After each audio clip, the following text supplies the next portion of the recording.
The thing is in Chi-Sao, there's a technique from the dummy, Meng Lao Sao, when you use the neck pull and hand.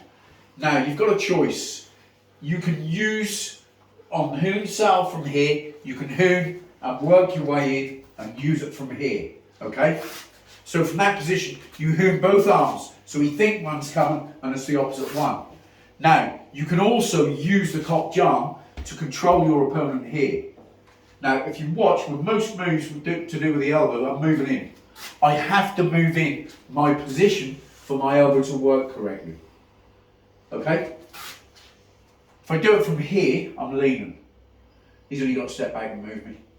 And I'm all off balance. So from these positions, if I'm going to use my elbow technique from here, I'm going to use my Yuma from this position, and my elbow from this position is going to be Pai Jump. Simply because it's the easiest position. Bang, it's there. Easiest position to use. Okay? If I decide to move my feet from this position, I can use Kok Jam from here. If that gets pressed or moved to the side, my bilji can come out, my fat can work, and I've got my balance from there. So when you're using your elbow, if you use your elbow and you try and force it in, and he gets round you, with Tan Sao or something, he's going to force that position out.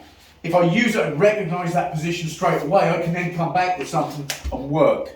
So your close-in fighting can be from here, with elbows here, coming back, using control always. Okay? Does that make some sense? Yes, Now this basically comes from, this lapso when we do the hoop cell to come in, comes from the dummy. Okay? So it's from the first position here, and that's the pull. So as I said before, we Hoon Sao, while that's going, this is going forward, and that can give me an elbow if need be. That can give me a palm through the middle, can give me a punch, can give me a hit to the chest. Now, look at that. I'm quite strong, but if Borg decides he's going to get away from that, he's going to get away from it, okay?